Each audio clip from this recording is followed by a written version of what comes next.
And welcome back. Just yesterday, we discussed the devastating new data revealing the worst drop in math and reading scores in decades for fourth grade students. And as we pointed out, instead of focusing on core curriculum, schools seem to be more focused on woke ideologies. The latest example in my state, New Jersey. The Mahwah Township Public Schools' new health curriculum is forcing children as young as 10 years old to learn about gender identity. Cheryl, I'm going to start with you on this one because we were talking a lot about the devastating test scores that have come out this week showing that fourth graders their scores are the lowest it's been since 1990, and that's largely due to some of the COVID policies, the power wielded by the teachers unions. $200 billion were given to schools, and we have lost 2 decades worth of learning. But now they're saying that these fourth graders who aren't doing so well, as they go into fifth grade, what they really need to focusing on is being able to tell the difference between gender orientation and gender identity. Don't you think that maybe, I don't know, they should be focusing on reading and math? I think we should get our $200 billion back is what I think. I mean, and then if you look into how they spent the money, it's really offensive. They started bringing up things about, look, this is a union, okay? The teachers union is a very powerful political entity.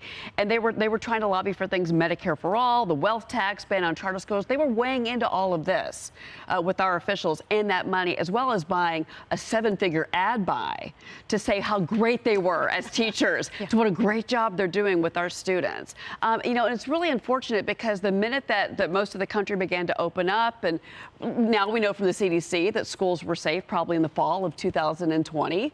And they were not opened up because of this union. And they've become too political. Unfortunately, the politicians know it, and I've seen it play out right here in New York City. They know that they've got to get that teacher vote. And until that changes, I'm not sure that the power of the teachers union is going to fade anytime soon. Well, Kaylee, if we were going to assign blame, if you look to the press secretary, she's actually saying it was the Trump administration. It's their fault that the students aren't doing so well right now. I could not believe when I heard that, because it was her administration that called governors like DeSantis Neanderthals for wanting to open their states. And this was 2 years into the pandemic. Dr. Sapphire, to your credit, you have been on this from the very beginning as a medical professional, pointing out the harm to our nation's youth, the harm of these COVID policies when very few were not. You saw the science, and my former boss saw the science. He called for reopening schools in July at the podium. I issued several warnings, gave footnotes, gave facts. The American Academy of Pediatrics warned of morbidity and mortality if schools remain closed. 1/5 of child abuse cases reported in schools, 22 million school lunches reported in schools. The Trump administration said this from the podium back in July of 2020. And so for Karine Jean-Pierre to try to place blame, boy, you got 4 fingers pointing right back at you because it's you guys who wanted to close the schools. Well, that's right, Sean. And first of all, you and Rachel have kids every walk of life, different ages right now. But all across the country, you're seeing Fairfax County, they're saying kids can change their names and their genders without their parents' permission in school. You also have Pennsylvania Education Department who's saying, we should not be using biological pronouns of he and her because they're faulty. And they're now having all these gender neutral ones. They want to introduce this as young as 2nd grade.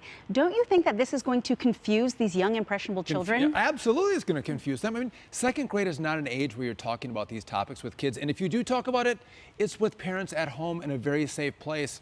But we are probably old school. We think that our schools are to educate our kids, teach them how to read, teach them math maybe. That's not the philosophy any longer of schools. This is about a political ideology that needs to be fed to our young people, whether it's the fluidity of gender. We need to talk about, who's a racist and who's not a racist. We have to talk about global warming and, gas engines are bad and electric vehicles are good. This is the philosophy of the school system now. And I mean, from my vantage point, I don't think you can fix this quickly. It's going to be a long fix. And so if you have kids, you have to get them out. Get them out of the system. And if you can afford to get them to a private school, a classical education, take them out. And if you don't have the money, ask your parents, ask your aunts and uncles. But do what you can to save your kids, because if you're going to save America, you need to save your family first. That's how you save this country. It's not by, I can try to change my president. I was in Congress. It's hard to save America as one member of Congress.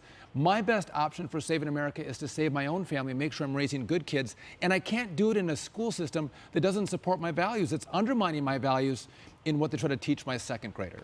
Well, and Tommy, just like Sean, a lot of parents across the nation are very concerned about these conversations that are being had in the schools. But however, it goes deeper than that. You have the World Professional Association for Transgender Health has now lessened the age, saying that hormones for transgender should start even younger at the age of 14. You have the Biden administration is pushing for insurers to cover these transgender surgeries, including that for kids.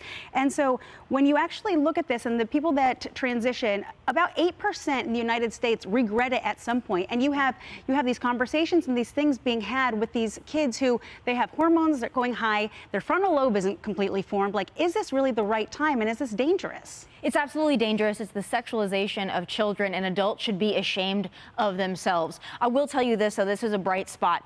A lot of this gets blamed on the LGBT community. There are many individuals within the LGBT community. I just had one on my show this week, Gays Against Groomers, that say, whoa, whoa, whoa, this does not represent us. We are consenting adults. We choose what we want to do, but do not push this on children. I also have to give credit to public figures like Brittany and Jason Aldean, who have stood up and taken a lot of flack for it. Standing up saying, don't do this to our kids, don't touch our kids. It's going to take public figures like that. It's going to take parents at school board meetings if we want to change this around, because it's more than just talking about it. There needs to be action, and it's up to all of us to get a little louder. Well, undoubtedly, and parents are getting loud, and you're going to hear from them in the midterms. So. Subscribe to the Fox News YouTube channel to catch our nightly opens, stories that are changing the world and changing your life. From Tucker Carlson tonight.